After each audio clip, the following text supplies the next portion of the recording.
You are understanding that desire is the summoning point of life. Therefore, if contrast is the summoning point of desire, then contrast must be a good thing, yes? You've reached the place where those things that you desire that have not yet manifested still please you? The answer is yes, yes. And especially those things that you've wanted and wanted and wanted and wanted that are not yet here. You're happy about that too, yes? We know we're pushing it, but you know, there should be nothing that you have wanted and wanted and wanted and wanted and wanted. Because when you ask, it is given. So we are not really here as teachers. We are not really here as teachers of patience. We are here as teachers of aligning with your desire. And when you do align with your desire, then things come into manifestation for you very quickly. You know how it works? When you ask, it is always given. So what causes you to ask? Contrast, something you're living, gives birth to a preference.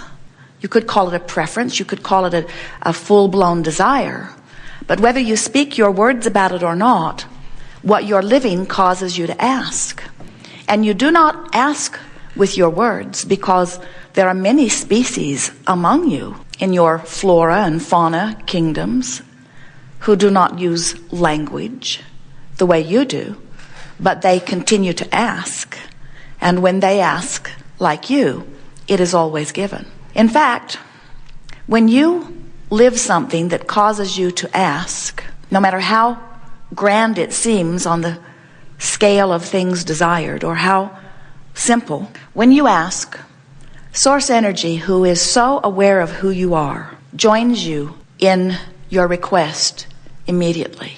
But when Source asks for something, Source becomes so completely at one with the vibration of the desire that there is no vibrational discord between the desire of Source and the receiving of it. So when your contrast causes you, or your variety, your well-stocked kitchen causes you to ask for something, in the moment of your asking, Source immediately focuses upon that which you've asked for and becomes an immediate and perfect vibrational match with what you are asking for.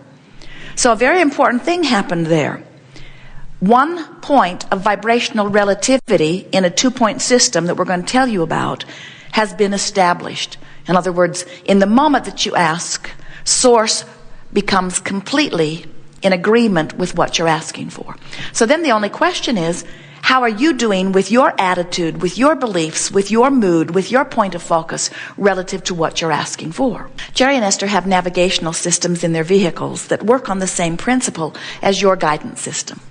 They have a computer in the vehicle, and there are satellites out there in the sky, and it is known by the system at all times where they are. So they program in their desired destination, and then Magellan or Pioneer or OnStar, they have 3 different systems in 3 different vehicles, now calculates the route between where they are and where they now want to go, and then gives them verbal and visual description so that they can get onto the highlighted path. The process is magnificent because it is so simple in nature. It only has to consider 2 things: where they are in relationship to where they want to be. And when they get off track, Magellan kicks up a squawk. Please proceed to the highlighted route. Please proceed to the highlighted route. It's very easy to know when you're not on the highlighted route. Sometimes Magellan says, when possible, make a legal U-turn. In other words, not only are you not on your route, but you're all going in the opposite direction of that which you have intended. You have a guidance system within you that operates on the same principle. Your emotions let you know when you are moving towards something that you want, or when you are moving in opposite direction of something that you want. So the contrast caused you to desire it, and Source became immediately one with it. That's 1 point of the 2 points of vibrational relativity.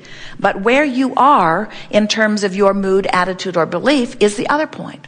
So let's say you go to your mailbox, you get your mail, there are several invoices from several different people asking for money from you. And while you always like to keep your word, you have somehow gotten carried away with your credit cards, and there is more that is being asked for than you can comfortably or maybe even possibly pay. And in that moment of concern, maybe even fear or aggravation or awareness, in that moment, you launch a rocket of desire that says, I want a stronger, steadier, fuller, broader, bigger, better flow of dollars into my experience. Whether you say it or not, it happened during that moment. And Source immediately said, agreed, consider it done. As Source rushes instantly to maintain its perfect place as one point of vibrational relativity. But then you go into your desk and you open your bills and you look at your bill and you complain, I must be out of my mind, or my wife is out of her mind, or this credit card company is overcharging me, or it should not have cost this much for my car repair. And as you beat the drum that says, I don't have enough money, you are not in vibrational alignment with what you have asked for and what Source is in agreement with.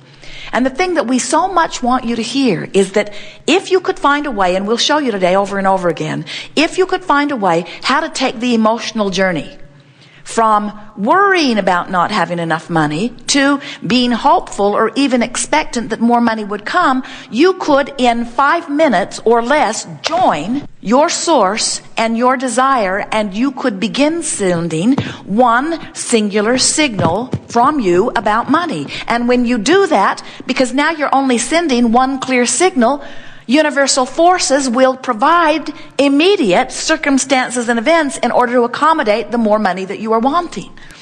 Now, the reason that you don't know how fast it will work is because you rarely align with what you want. And the reason that you rarely align with what you want is because the contrast that you're focused upon has a vibrational attitude. And while it gave birth to a rocket of desire, it's not your normal attitude or mood about this subject. You've been beating the drum or practicing the vibration of not having enough money longer than you've been launching this rocket of desire that says you want more money. And you're just not up to speed with your new desire, but you could be very quickly. So what we want you to understand is that if you could disregard what is right now, disregard how little money you have in your bank account, or disregard the pain you have in your body, or disregard the extra pounds you're carrying around that you don't want, or disregard the things in your life that are not pleasing you. If you could disregard them, which means give your attention to something that vibrates in a better feeling place, you could clean up your vibration almost immediately. But you have been trained, so many of you, to be such objective observers of what is. You want so much to tell the truth. And we say, there are a lot of truths that we think you'd like to line up with, and there are a lot of truths that you don't want to line up with. Don't let your criteria for talking about it and beating the drum of it and activating it in your vibration, don't let that criteria be whether it's true or not. Anything's true that anybody focuses on for very long. Just because somebody is focused upon something that they don't want long enough that they've activated in their vibration long enough that they've gone there does not mean that you need to do that also. In other words, you are the creator of your own reality, and you create your reality by giving attention to things which activate vibrations which law of attraction responds to. So, as you are understanding that there is a big difference between getting the circumstances to change so that you can have a better feeling response to the circumstance, and taking an emotional journey that makes you feel better even though the circumstance hasn't changed, now you know the key to going anywhere from where you are.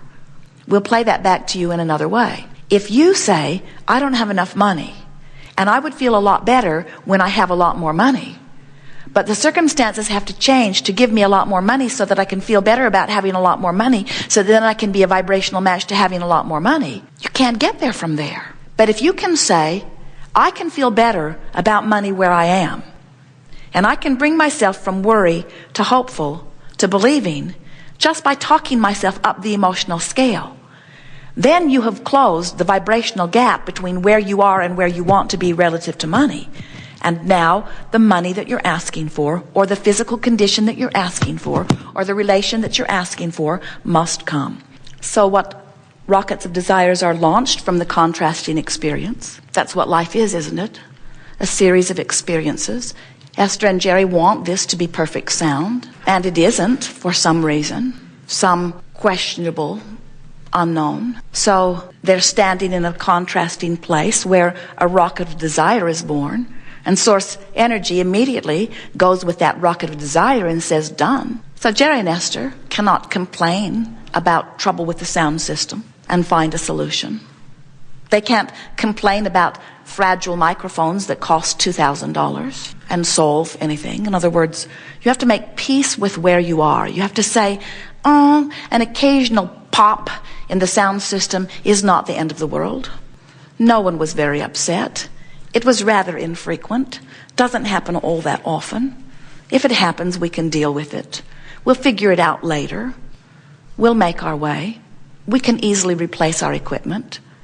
We can figure out what it is. Not a big issue. All is well with us. We can continue the seminar as is. No reason for us to get out of vibrational whack over something so insignificant. In other words, that's taking the emotional journey. Now, the action journey would be getting out all the cords, tearing the equipment all apart, asking you all to leave the room, finding some new way of going about it. In other words, there is the action journey, which sometimes you can resolve things fairly quickly.